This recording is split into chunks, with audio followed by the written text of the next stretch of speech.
Não, hoje nós vamos falar sobre uma expressão que aparece lá em versículo 3 do primeiro capítulo. Já estamos dentro do texto, já estamos estudando o texto agora, então vamos ver aqui. Eu vou ter que.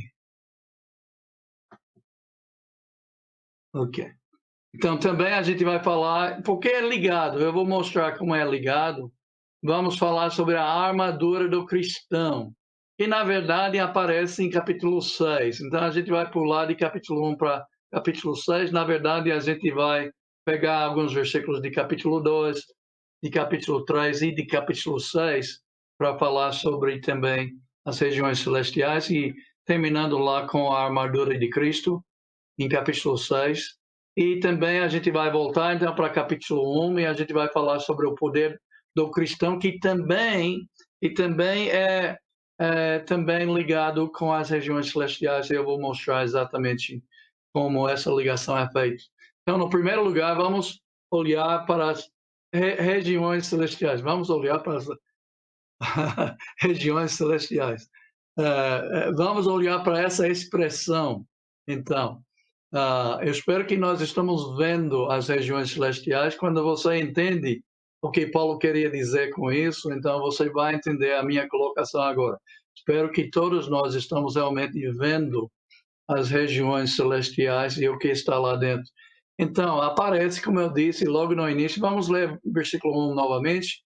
A gente já estudou sobre esse versículo semana passada, um pouco. Paulo, apóstolo de Jesus Cristo, por vontade de Deus, aos santos que vivem em Éfeso e fiéis em Cristo Jesus. Graça a vós outros e paz da parte de Deus, nosso Pai e nosso Senhor Jesus Cristo. Deixe-me comentar esse versículo 2. É possível porque em Éfeso e nesta carta Paulo trata de divisão entre judeus e gentios e na congregação, na história da igreja, da implantação da igreja, a gente viu em Atos 19, principalmente, mas até em Atos 18 também, que Paulo entrava na sinagoga lá em Éfeso e ele ensinava. Em 19, nós temos ele sendo expulso da sinagoga, mas ele leva com ele alguns irmãos para a escola de Tirano. Então, a igreja começou com judeus sendo convertidos a Jesus e também, então, gentios. Então, a igreja tem judeus e gentios.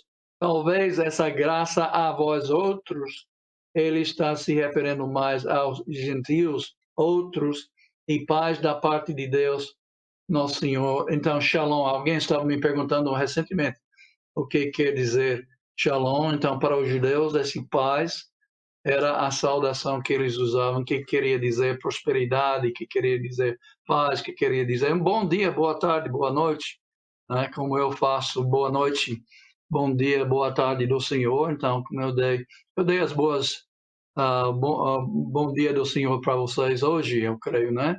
Então, mas em versículo 3 é mais o versículo que a gente está olhando hoje. Bendito Deus e Pai de nosso Senhor Jesus Cristo, que nos tem abençoado com toda a sorte de bênção espiritual, onde? Nas regiões celestiais em Cristo. Então, o que Paulo queria dizer com essa expressão aqui, regiões celestiais? A palavra, a expressão regiões celestiais aparece em cinco lugares nesta carta. E vamos olhar todos os 5 lugares, se Deus quiser, neste dia de hoje. Então, quando você ouvir a expressão regiões celestiais, o que você pensa? Creio que a maioria de nós, quando nós ouvimos alguma coisa ligada com celestial, nós começamos a pensar naquele lar celestial que Jesus foi preparar para nós. Ele vai voltar um dia e vai nos levar para lá. Será que é isso que Paulo está falando aqui? Tem pessoas que pensam que sim, que ele está falando no céu por vir, no lar celestial, que ele foi preparar para nós, né? Então, o apóstolo Paulo usou esta expressão 5 vezes, já falei, na carta que escreveu aos Efésios, e o que determina o sentido de uma expressão, uma palavra, obviamente a gente pode pegar o dicionário, mas às vezes um autor pode usar a palavra num sentido um pouco diferente do que o dicionário. Então, o que importa muitas vezes é como é que o autor está usando esta palavra dentro do contexto da obra dele. Então, é isso que nós vamos ver aqui. Não vamos pegar um dicionário, porque no dicionário a gente sabe o sentido de região, a gente sabe o sentido de celestial, mas o que Paulo está querendo transmitir com essa expressão? O que Paulo queria dizer, então? Então, vamos dar uma olhada para cada lugar que aparece e vamos ver que realmente não pode significar o que a gente imaginava, o lar celestial. Então, este círculo aqui representa alguma coisa, vou dizer daqui a pouco, e essa linha também, não é, representa uma divisão neste círculo, e também nós estamos aqui no mundo, então este mundo representa o mundo físico, onde nós vivemos, e aí, então, vamos ver. Primeiro lugar, então, que acontece é em Efésios, capítulo 1, versículo 3, que já foi lido. E o que nós temos nas regiões celestiais em Cristo, segundo Efésios, capítulo 1, versículo 3? Toda sorte de bênção espiritual. Puxa vida, professor, até agora eu não mudei a minha ideia. Eu acho que o seu por vir ainda, porque tem toda a sorte de bênção espiritual, e na minha conceito, o seu por vir vai ter todo tipo de bênção espiritual. Tudo bem, vamos lá. Efésios capítulo 1, versículo 20. O que tem nesses lugares? Às vezes diz lugares, regiões, mesma coisa. Então, o que tem nesses lugares? Tem Cristo sentado à destra de Deus. Capítulo 1, versículo 20. Pode me acompanhar com a sua Bíblia. Não estou colocando os versículos aqui, então, por favor, me acompanha. Então, ele está sentado à destra de Deus. Ele foi ressuscitado e ele foi sentado à destra de Deus Pai nas regiões celestiais. Não, professor, você está errado. Obviamente está falando sobre o seu porvir, não é? Aquele lar celestial que Deus está preparando, e quando nós vamos para lá, nós vamos estar na presença de Deus, nós vamos estar na presença de Jesus também. E aí, então, outro lugar dos 5 que aparecem é Efésios 2, em versículo 6. E até nessa passagem, me acompanha aí, diz que nós fomos ressuscitados dos mortos e nos fez assentar também nas regiões celestiais com Cristo. Então, nós também, quando nós fomos batizados, quando nós fomos salvos, nós fomos ressuscitados para andar em novidade de vida, mas nós fomos sentados junto com Cristo nas regiões celestiais também. Então, se eu perguntar a você onde você está, alguém pode dizer, oh, eu estou em Santa Catarina, outro pode dizer, eu estou em Manaus, outro pode dizer que eu estou na residencial lá em Fortaleza, no Grande Fortaleza, outro pode dizer em Recife, não é? Mas a verdade é, se eu perguntar onde está o seu espírito neste momento, onde está? Você foi ressuscitado dos mortos e começou uma nova vida espiritual. Obviamente, a sua vida física continue a mesma coisa, mas a sua vida espiritual é diferente desde aquele dia que você se entregou a Jesus. Então, estes 3 versículos aqui fala sobre as regiões celestiais em Cristo, ok? Em Cristo. Notem que há essa divisão. Então, aqui embaixo a gente vai colocar os outros 2 versículos. Por quê? Em capítulo 3, em versículo 10, ele fala dos principados e potestades E onde eles estão? Eu pergunto a vocês, eu não estou ouvindo a sua resposta, mas, sabe, você tem que ler a passagem, porque diz que nas regiões celestiais. Exatamente nas regiões celestiais também, ok? Então, o que são principados e potestades? Nós vamos ver daqui a pouco, não vou mostrar agora, capítulo 2, e versículos 1 até 3, que encaixa perfeitamente com essa ideia. Né? Mas os principados e potestades são poderes do mal, entende? Se são anjos, se são demônios, provavelmente anjos maus, obviamente, demônios, espíritos malignos, né? Mas são as forças espirituais do mal que existem no mundo, ok? E Paulo diz que eles estão onde? Nas regiões celestiais. Então, se você estava pensando que as regiões celestiais fala do seu porvir, aquele lá celestial, eu espero que você já está mudando a sua ideia, porque quando eu chegar no lar celestial, eu tenho certeza que eu não vou encontrar nenhum principado e nenhum potestade lá no lar celestial. E também ainda vamos para capítulo 6, a última vez que aparece esta expressão. Então, ele disse que nossa luta não é contra sangue e carne, e sim contra os dominadores deste mundo tenebroso, não é contra os potestades e poderes, contra as forças espirituais do mal. Então, também, onde é que ele disse que existem essas forças espirituais do mal? Nas regiões celestiais. Então, mais uma vez, Paulo não deve estar falando no seu porvir quando ele fala das regiões celestiais, porque eu não entendo que vai ter forças espirituais do mal lá no céu, né?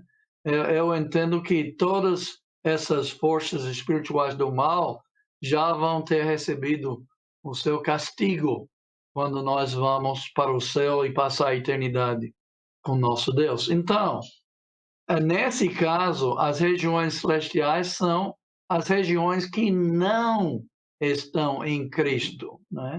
Então, tem religiões celestiais em Cristo e regiões celestiais, ou lugares celestiais, lugares celestes também às vezes, mas que não estão em Cristo, como esses dois aqui no final, principados e potestades e forças espirituais do mal. Nas regiões celestiais, sim, mas não no céu. E aí, então, ele disse, nossa luta, porque veja aqui, gente, ele está falando, nesses contextos aqui, ele está falando da luta que nós temos. Em versículo 12, ele diz, a nossa luta não é contra sangue e carne. Então, a nossa luta não é uma luta física, né? A nossa luta é uma luta espiritual. Então, ele está falando da vida espiritual. Então, em Colossenses, capítulo 1, em versículo 13 até, para falar em Colossenses é muito semelhante a Efésios, né? Tem, eu não sei, tantos versículos que são repetidos na carta de Colossenses também, que você encontra na carta de Efésios, e muitas ideias também. Agora, esta expressão de Paulo, regiões celestiais, não existe na carta dos Colossenses. Na verdade, não existe em outra carta, em outro livro da Bíblia, só existe aqui em Efésios, esta expressão regiões celestiais. A ideia existe em outros lugares, e a ideia existe em Colossenses capítulo 1, versículo 13, onde ele fala sobre o reino do Filho do seu amor, né? Mas ele também fala do império das trevas. E ele diz aqui em Colossenses 1:13 que nós fomos transportados do reino de Satanás, do império de Satanás, para o império de Jesus Cristo, para o reino do Filho de Deus, né? Do Filho, do seu amor. Então, o que isso está me dizendo é que todos nós fomos no lado dos principados e potestades e das forças espirituais do mal. Só que quando nós fomos batizados, quando nós fomos salvos, então nós fomos transportados daquele lugar, daqueles lugares onde existem essas forças espirituais do mal, e nós fomos colocados junto com Cristo, como diz Efésios capítulo 2, versículo 6, até que todos os salvos, quando nós somos salvos, somos sentados nos lugares celestiais em Cristo e com Deus. Então, na verdade, creio que ele não está falando de um lugar físico aqui, de regiões físicas, mas ele está falando do mundo espiritual. E então, nós até em capítulo 3 pregamos para os principados e potestades. Eu não entendo que nós estamos pregando para eles para que eles sejam libertados desse lugar e eles sejam inclusos no lugar celestial em Cristo, mas nós estamos pregando para eles, em capítulo 3 e versículo 10, para que as pessoas, como pessoas como seus vizinhos, seus colegas, seus familiares que não aceitaram Jesus ainda, para que eles ouçam a mensagem e que eles sejam transportados para o reino do Filho do seu amor, para as regiões celestiais em Cristo Jesus. Ok? Então, eu diria que Paulo usa isso para o mundo espiritual, seja o mundo espiritual, onde nossos espíritos de pessoas salvas, residem com Cristo, com Deus e com os outros irmãos, ou seja, o mundo espiritual onde reside os principados e potestades e forças espirituais do mal, dos dominadores deste mundo tenebroso, ele também disse em capítulo 6, residem nesse lugar. Então, ou você está com eles, ou você está conosco e com Jesus e com Deus, nesses lugares celestiais em Cristo. Se você não está conosco, se você não está lá em cima, aí então você deve entregar sua vida a Jesus hoje e arrependendo dos seus pecados com fé, confessando Ele como Senhor da sua vida, sendo batizado, e você vai ser, como Colossenses 1 e 3 diz, transportado para o reino do Filho do seu amor. Ok? Então, este é como Paulo usa a expressão lá. Então, mais uma vez, como eu disse, eu vou falar sobre a armadura também, porque em Efésios 6, no contexto onde ele usa essa expressão, regiões celestiais, ele ensina bastante sobre a nossa luta não sendo contra carne e sangue, né? Aí, então, ele fala aqui, a partir do versículo 11, o seguinte: revesti-vos de toda a armadura de Deus para poderes ficar firmes contra as ciladas do diabo, porque a nossa luta não é contra carne e sangue, contra sangue e carne, em ordem certa, e sim contra os principados e potestades, contra os dominadores deste mundo tenebroso, contra as forças espirituais do mal nas regiões celestes. Portanto, tomai toda a armadura de Deus. Então, porque a nossa luta é contra esses principados e potestades, essas forças espirituais do mal que se encontram nessas regiões celestiais, no mundo espiritual, então, portanto, nós devemos nos vestir da armadura de Deus. Então, aí é a ligação entre as coisas, né? Então, para que possais resistir no dia mau e depois de ter vencido tudo, permanecer inabaláveis. É isso que nós queremos, não é? Permanecer inabalável, não é? inabaláveis, todos nós. Então, vamos lá, vamos ver a armadura, então. Em versículo 14, ele diz, estai, pois, firmes, cingindo-vos com a verdade. Então, como aquele soldado romano, que foi o soldado mais bem equipado na época de Paulo, talvez até Paulo escrevendo esta carta de prisão em Roma, que eu estou lembrado agora, é uma coisa que eu nem falei, não é? Que a carta indica que ele estava em prisão em Roma quando ele escreveu esta carta, a gente não falou sobre isso na introdução.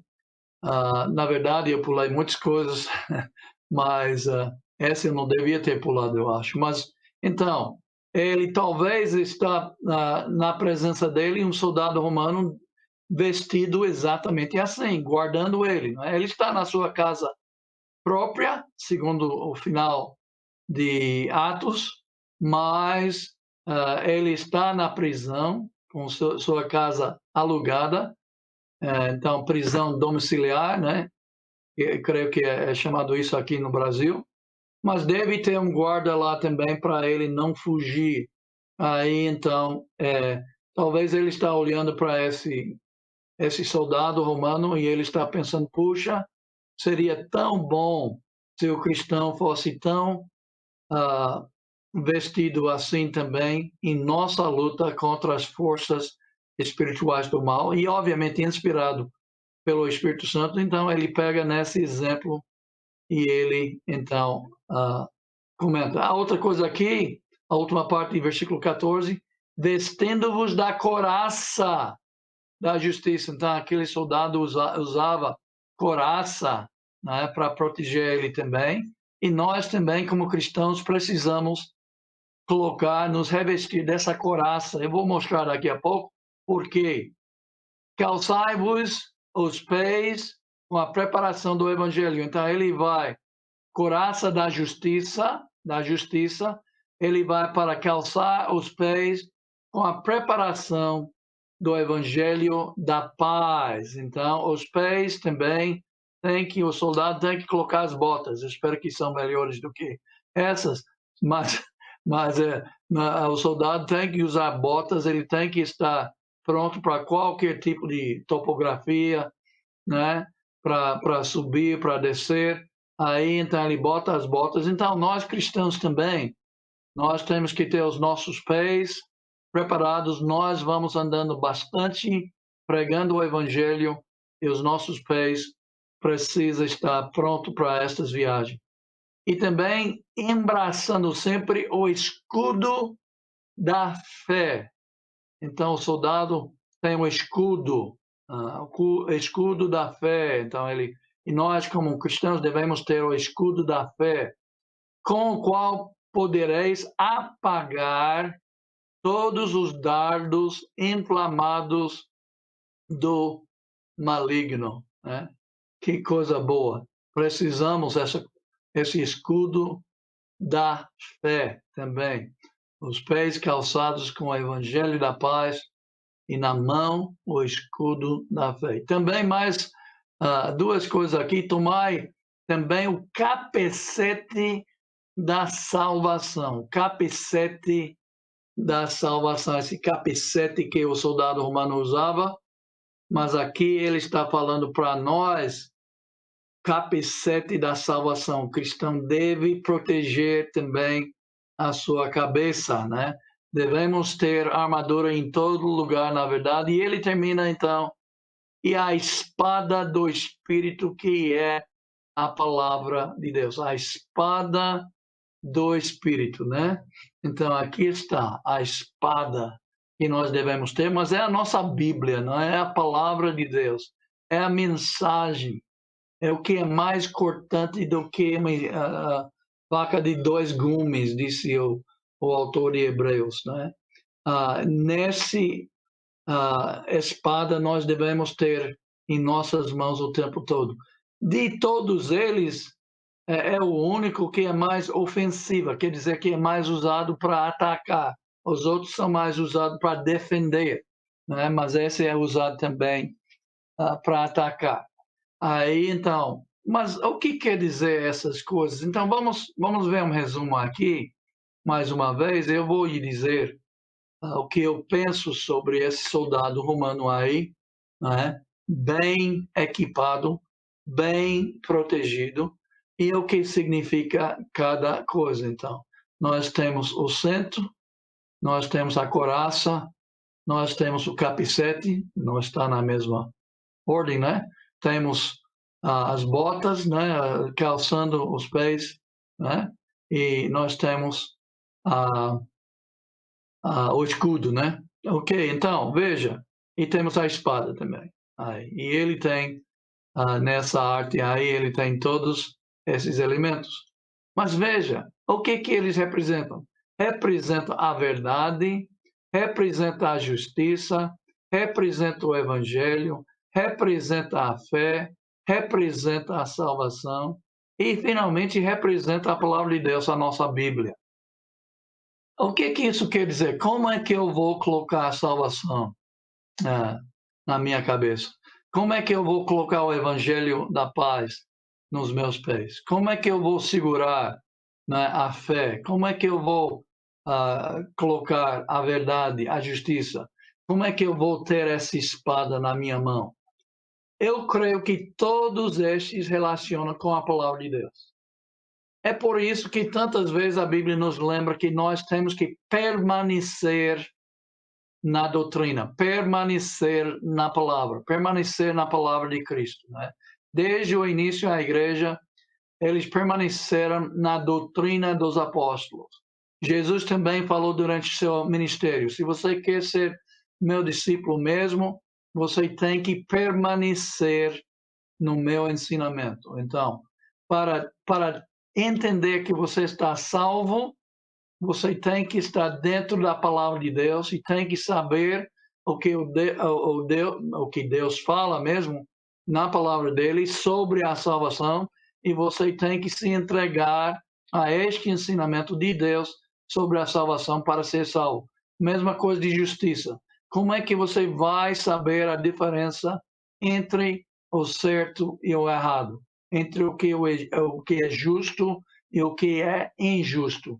Somente pela palavra, porque Deus revela a sua vontade, a sua justiça para nós através da palavra. Nós devemos ter, Jesus disse, fome e sede da justiça. Então, também a verdade. Onde é que nós vamos ter a verdade? A sua palavra é a verdade, não é? E a verdade nos liberta, ele disse também em João. Então, nós devemos abraçar a verdade. Mas onde é que nós temos a verdade?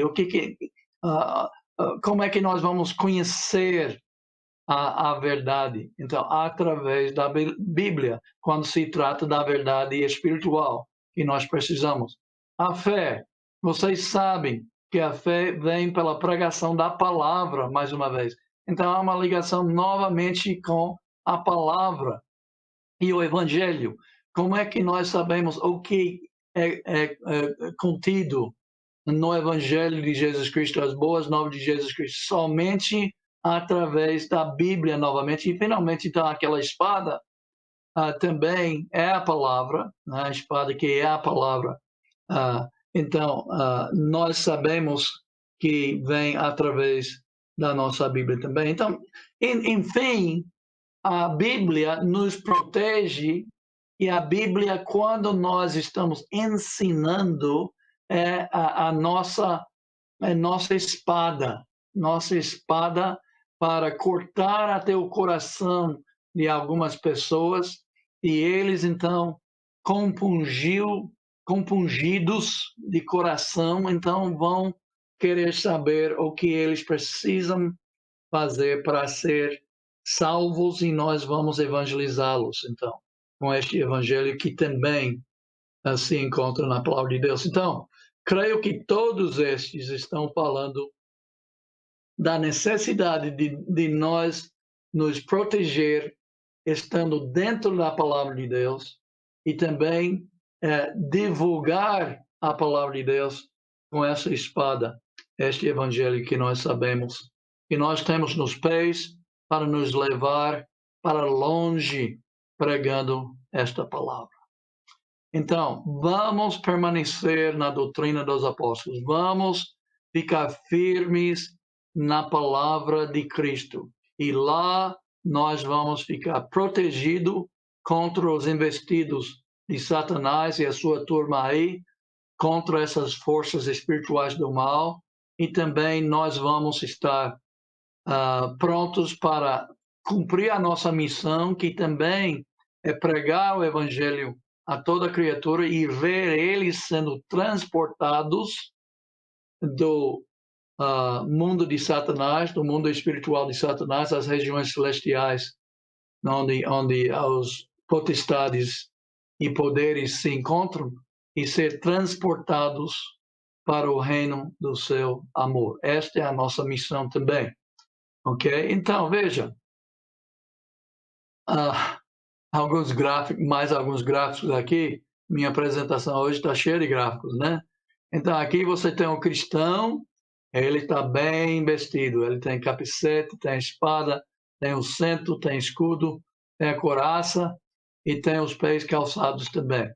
Aí, então, sendo bem preparado, então, ele está pronto para resistir o Satanás e os dardos inflamados que o Satanás está jogando contra os cristãos não podem penetrar, porque ele está bem com a armadura de Deus.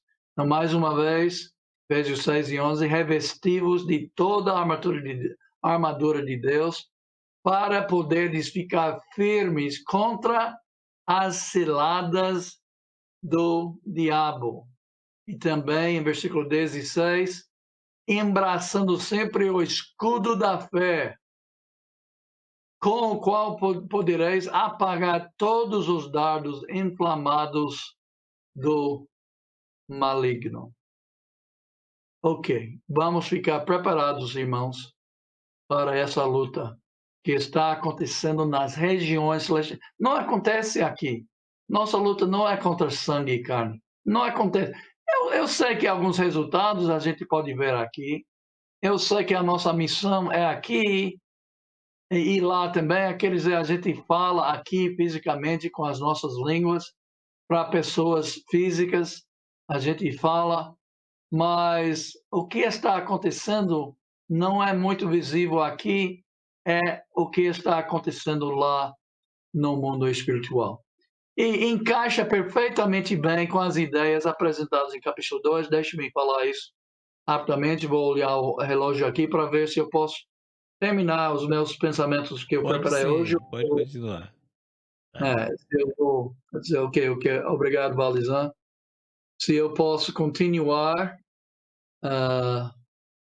Então, ele vos deu vida, estando vós mortos, e está faltando alguma coisa aqui, nos seus delitos e pecados. Né? Ele vos deu vida, estando vós mortos nos vossos delitos e pecados. Infelizmente, está faltando aqui nesse PowerPoint. Eu vou corrigir isso depois, mas fique sabendo que está faltando uma parte de versículo 1, ok? E nos quais andastes outrora, segundo o curso deste mundo. Então, antigamente, eles eram mortos por causa dos delitos e pecados, e eles andaram segundo o curso deste mundo. Eu brinco com as pessoas, qual é o curso desse mundo? Bem, para mim, na escola, era matemática. Não era muito bom de matemática. Para mim, era o curso do mundo mesmo. Aí, outros cursos difíceis, né? Cálculo também, né? Não era muito bom. Mas, aí, obviamente, ele não está falando disso. Ele está, na verdade, falando sobre o percurso, o caminho deste mundo, né? Eles andaram neste caminho antigamente, estes efésios. Nós também andamos outrora, né? Segundo o príncipe da potestade. Aí é aquela palavra novamente. É por isso que estou dizendo que encaixa perfeitamente com esse trecho também. Segundo o príncipe, principados, da potestade, potestades do ar. Então, quem é esse príncipe da potestade do ar? Bem, você pode estar pensando logo, deve ser Satanás. Eu também. Versículo 3. Entre os quais também todos nós andamos outrora, segundo as inclinações. Bem, também está faltando, gente, eu estou um pouco envergonhado aqui. Está faltando uma parte de versículo 2 também, né? Vamos abrir a nossa Bíblia para acertar isso aqui. Mas eu sei que está faltando aqui. Vou corrigir isso. Mas você também pode corrigir isso agora, neste momento, abrindo a sua Bíblia e me perdoando por essa falta minha aí, né? Mas somos seres humanos, né? A minha desculpa, qual é a sua? Tá bom, então aqui, veja bem aqui. Capítulo 2, versículo 2. Nos quais andastes outrora segundo o curso deste mundo, segundo o príncipe da potestade do ar, segundo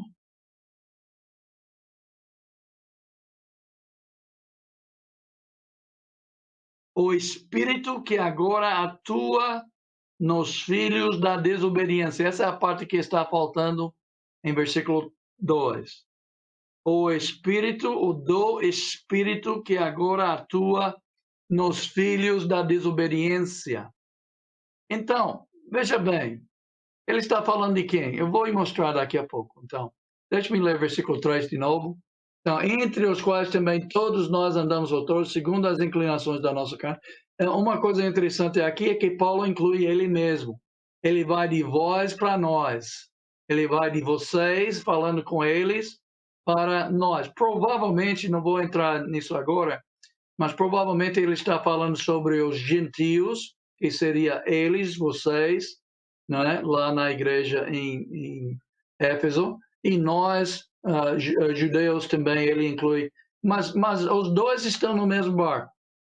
Ele está dizendo, nós também andamos outrora, segundo as inclinações da nossa carne, fazendo a vontade da carne e dos pensamentos, e éramos por natureza.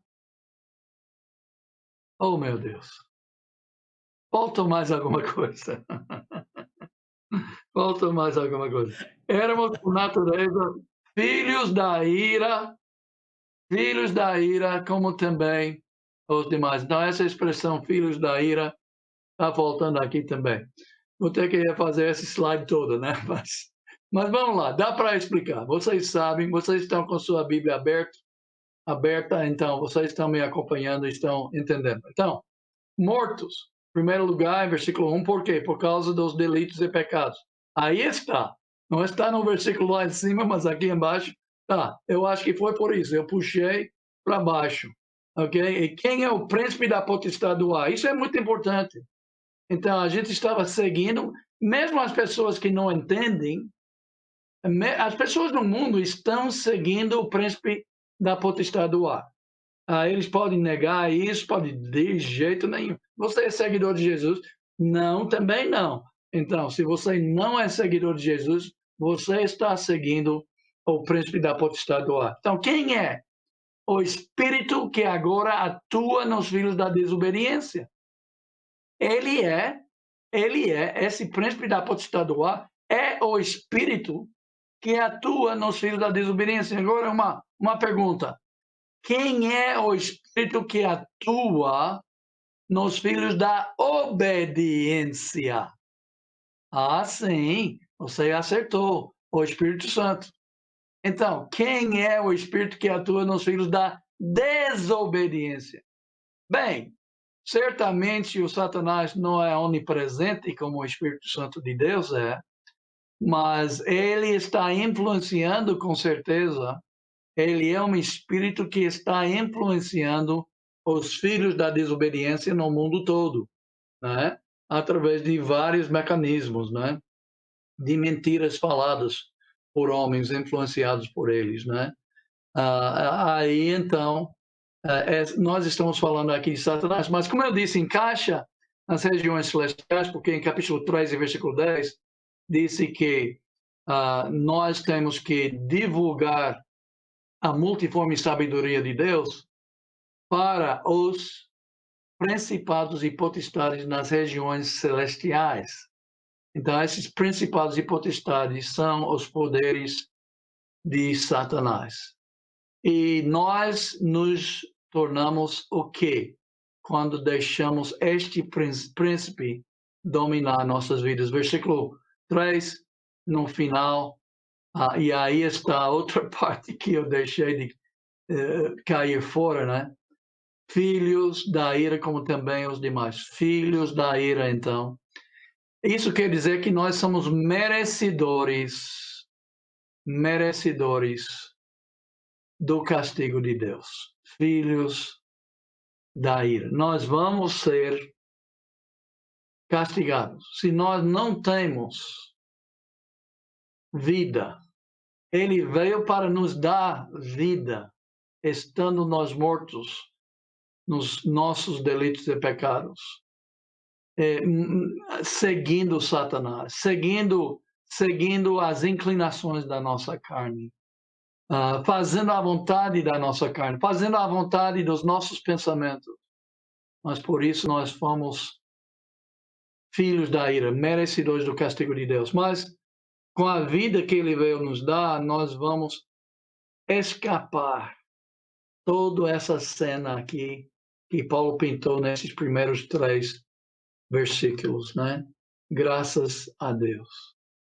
Então, voltando para capítulo 1, porque na verdade nós estudamos capítulo 1, versículos 1 até 14, e depois a gente voltou e a gente falou um pouco sobre as regiões celestiais hoje. E também pegamos até uma parte de capítulo 3, então uma parte de capítulo 2, uma parte de capítulo 3 e uma parte de capítulo 6 também. Então, mas a gente precisa voltar para capítulo 1, porque tem versículos 15 até 21 que a gente não cobriu ainda. Aí. Então, Paulo começa, às vezes, chamado, talvez até tenha um título na sua Bíblia aqui, Oração de Paulo. Na verdade, eu não acho que ele está orando por escrito, né? Mas ele está dizendo para eles, é isso que eu oro quando eu oro a Deus a respeito de vocês. É isso que eu agradeço a Deus quando eu penso em vocês. É isso que eu peço a Deus quando eu penso em vocês, irmãos, lá na cidade de Éfeso. Então, vamos entender assim. Ok? Então, ele fala o seguinte: por isso, também eu, tendo ouvido a fé que há entre vós no Senhor Jesus e o amor para com todos os santos, não cesso de dar graças por vós, fazendo menção de vós nas minhas orações, para que o Deus de nosso Senhor Jesus Cristo, o Pai da glória, vos conceda espírito de sabedoria e revelação no pleno conhecimento dele. Então, começou agradecendo, agora está pedindo hoje. E versículo 18. Iluminado os olhos do vosso coração, para saberdes qual é a esperança do seu chamamento, qual a riqueza da glória da sua herança nos santos, e qual a suprema grandeza do seu amor, o poder, para com os que cremos. Vou ler de novo, eu errei na leitura. E qual a suprema grandeza do seu poder para com os que cremos, segundo a eficácia da força do seu poder, o qual exerceu ele em Cristo, ressuscitando dentre os mortos e fazendo-o sentar à sua direita, onde?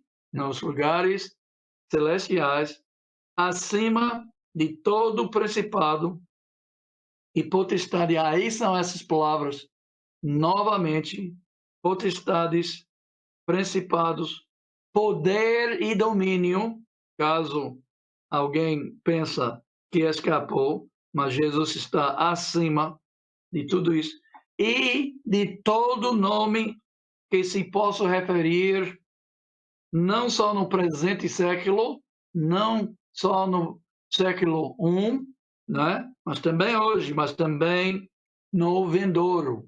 Cristo está acima de todos estes poderes ainda hoje, como ele disse também no vindouro.